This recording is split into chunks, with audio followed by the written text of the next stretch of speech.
আকিমুস সালাহ, তোমরা নামাজ আদায় করো, ওয়া আতুজ যাকাত, এবং যাকাত প্রদান করো। ওয়া মা তুকদ্দিমু লিআনফুসিকুম মিন খাইরিন তাজিদুহু ইনদাল্লাহ।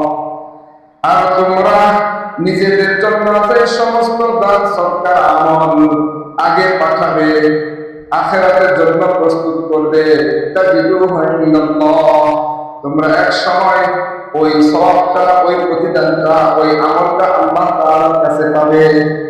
ইন্নাল্লাহা বিমা তা'মালুনা বাসীর, আল্লাহ তাআলা তোমরা যে সমস্ত ইবাদত করো, ছোট বড় সব ইবাদত আল্লাহ তাআলা জানেন, আল্লাহ তাআলা সব আমলটাই দেখেন। ব্যবহারিক জিনিসের মধ্যে শুধু একটা জিনিসের যাকাত আসে, সেটা হচ্ছে ব্যবহারিক অলংকার। ব্যবহারিক অলংকারের কি আছে? যাকাত আছে। অনেক মহিলারা মনে করে যে ব্যবহারিক অলংকার যেটা আছে সেটা তো আমার নিত্য প্রয়োজনীয় জিনিস, আমি সবসময় ব্যবহার করি, যাকাত দিতে হবে না। না, নিত্য প্রয়োজনীয় জিনিসে কি আছে?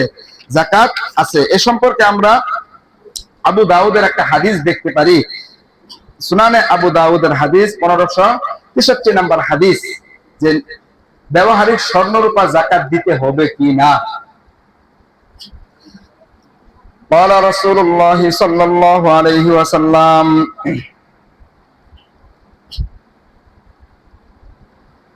أن امرأة أتت رسول الله صلى الله عليه وسلم, এক মহিলা আল্লাহর রাসূল সাল্লাল্লাহু আলাইহি ওয়াসাল্লামের কাছে আসছে, ওয়া মাআহা ইবনাতুন লাহা, তার সাথে তার মেয়েকে নিয়ে আসছে, ওয়া ফি ইয়াদি ইবনাতিহা মাসাকাতানি গলিজাতানি, আর ওই মহিলার মেয়ের হাতে দুইটা মোটা মোটা স্বর্ণের বালা আছে। ওই মহিলার মেয়ের হাতে দুইটা মোটা মোটা কি আছে? স্বর্ণের বালা পরে না, কঙ্কর না কি বলে, মোটা মোটা দুইটা বালা আছে।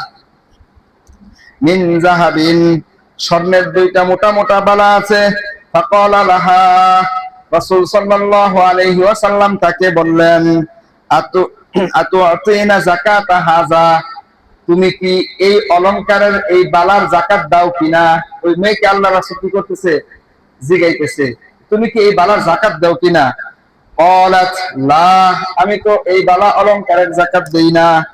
ক্বালা রাসূলুল্লাহ সাল্লাল্লাহু আলাইহি ওয়াসাল্লাম, আয়াসুরুকি আন ইউসাওবিরাকিল্লাহু বিহিমা ইয়াওমাল কিয়ামাহ সিওয়ারাইন মিনান নার, তুমি কি এতে আনন্দিত হবা যে আল্লাহ তাআলা এই মোটা মোটা দুইটা বালার পরিবর্তে কিয়ামতের দিন আল্লাহ তাআলা জাহান্নামের আগুনের দুইটা বালা তোমাকে পরাইয়া দিবে? এটাকে তুমি পছন্দ করো কিনা? তুমি যদি যাকাত না দাও তাহলে এটাকে তুমি পছন্দ করো কিনা যে কিয়ামতের দিন আল্লাহ তাআলা তোমাকে আগুনের বালা পরাবে? এটা কি তুমি চাও?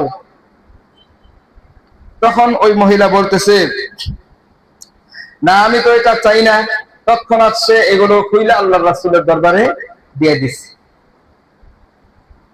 আরেকটা হাদিস, আবু দাউদের হাদিস, আন আয়েশা রাদিয়াল্লাহু তাআলা আনহা, আয়েশা রাদিয়াল্লাহু তাআলা আনহা থেকে বর্ণিত, قالت دخل علي رسول الله صلى الله عليه وسلم فرأى في يدي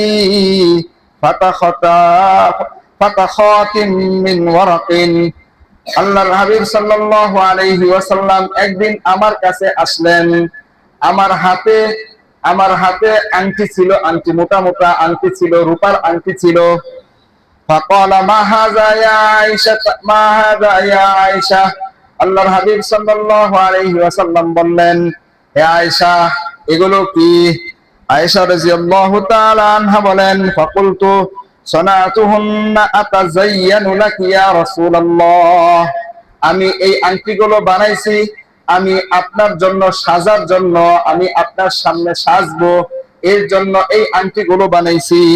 ফাকালা আতুওয়াদ্দিনা যাকাতাহুন্না, তুমি তো বানাইছো ঠিক আছে, তুমি কি এগুলোর যাকাত দাও কিনা? আমার জন্য বানাইছো ঠিক আছে, যাকাত দাও কিনা? বলতো লা, আয়েশা রাদিয়াল্লাহু তাআলা আনহা বলেন, না, আমি তো যাকাত দেই না। ক্বালা রাসূলুল্লাহ সাল্লাল্লাহু আলাইহি ওয়াসাল্লাম, হুয়া হাসবুকি মিনান নার। তুমি যদি এই অলংকারের যাকাত না দাও তাহলে তোমার জাহান্নামে যাওয়ার জন্য এই অলংকারই যথেষ্ট। জাহান্নামে যাওয়ার জন্য এই অলংকারই কি যথেষ্ট। তাহলে ব্যবহারিক গহনাপাতি যেগুলো আছে ঘরের মধ্যে, এগুলোর কি দিতে হবে? যাকাত দিতে হবে। যে এখন প্রশ্ন হচ্ছে, ব্যবহারিক গহনাপত্রের মালিক তা আমি না। আপনারা পুরুষ যারা আছেন বলবেন যে আমি তো মালিক না, আমার স্ত্রী মালিক। নিয়ম হচ্ছে যে যে সম্পত্তির মালিক সে ওই সম্পত্তির কি দিবে? যাকাত দিবে। এখন এর যাকাত কে দিবে? স্ত্রীর যেহেতু কি আছে, স্বর্ণ অলংকার এগুলো স্ত্রীর, যাকাতটা স্ত্রী দিবে। এখন স্ত্রী আপনাকে প্রশ্ন করতে পারে, যাকাত আমার উপর ফরজ, আমি তো টাকা কামাই না। যারা চাকরি বাকরি করে এদের কথা ভিন্ন, নিজস্ব টাকা আছে। যারা বাড়িতে থাকে গৃহিণী, তাদের তো নিজস্ব কোনো টাকা নাই। এরকম অনেক মহিলা আছে না, বাড়িতে থাকে, নিজস্ব কোনো কামাই নাই, ইনকাম নাই, স্বামীর সংসার চালায়। তো এদের ক্ষেত্রে তাদের তো আলাদা কোনো টাকা নেই, তাহলে কি করবে? এরকম ক্ষেত্রেও কোন মহিলার এই কথা ভাইবা কোনো যাকাত না দেওয়া থেকে বিরত থাকার সুযোগ নাই যে আমার হাতে তো ক্যাশ টাকা নাই, আমার হাতে ক্যাশ টাকা নাই। অথবা স্বামী যদি এমনও হয়, স্বামী যে টাকা কামায় প্রতি মাসে খাওয়া দাওয়া শেষে সব শেষ হয়ে যায়, কোনো ইনকাম এই অবশিষ্ট থাকে না, জমা থাকে না। স্বামীর যেই টাকা আছে ওইটাও খাই দেয়, শেষ হয়ে যায়, কোনো জমা হয় না। এরকম দরিদ্র থাকতে পারে না যে বিবাহের সময় কি চুক্তি পাইছে, স্বর্ণ রূপা পাইছে, হাদিয়া পাইছে, সবাই দিছে, তারপরে মোটামুটি সংসারটা চলে যায়, জমানোর মতো কোনো টাকাও নাই। স্বামীও যে দিব যাকাতটা, স্ত্রীর সম্পত্তি যাকাত, স্ত্রীকে হাদিয়া দেবে, স্ত্রী আবার ওইখান থেকে দিয়ে দিবে, এই সুযোগ নাই। তাহলে কি করতে হবে? যে আমি তো অপারক, আমি যাকাত দিতে পারবো না, এই সুযোগ আছে কি? না, এই সুযোগ নাই। আপনার ক্ষেত্রে মাসআলা হচ্ছে, এই কথা ইসলাম বলে নাই যে আপনার ঘরে ক্যাশ টাকা থাকলে যাকাত দিতে হবে। ক্যাশ টাকা না থাক, আপনার কাছে তো স্বর্ণরূপা আছে, ওগুলোকে ভাগ কইরা স্বর্ণরূপার মাধ্যমে যাকাত দেন, 40 ভাগের 1 ভাগ যাকাত দিয়ে দিতে হবে। স্বর্ণরূপার মাধ্যমে কি করতে হবে? যাকাত দিয়ে দিতে হবে। স্বর্ণরূপা বিকল্প হিসেবে স্বর্ণরূপার 40 হিসাব করে 40 ভাগের 1 ভাগের স্বর্ণরূপা, টাকা না থাকলে স্বর্ণরূপা দিয়ে দিবেন, বিক্রি করে দিবেন, অথবা স্বর্ণরূপায় দিয়ে দিবেন, এর মূল্য দিয়ে দিতে পারেন যদি আপনার কাছে মূল্য থাকে। সুতরাং এ কথা বইলা পাশ কাটায় যাওয়া, যাকাত থেকে বাঁচার কোনো সুযোগ নাই যে আমার কাছেও কোনো ক্যাশ নাই। মহিলা যদি এই কথা বলে আমার কাছেও তো কোনো টাকা নাই, আমার স্বামীরও ইনকাম তেমন নাই, জমা থাকে না, আমি যাকাত দিতে পারবো না, এই সুযোগ নাই। শাস্তি কিন্তু আপনার জন্যও আছে। হুয়া হাসবুকি মিনান নার।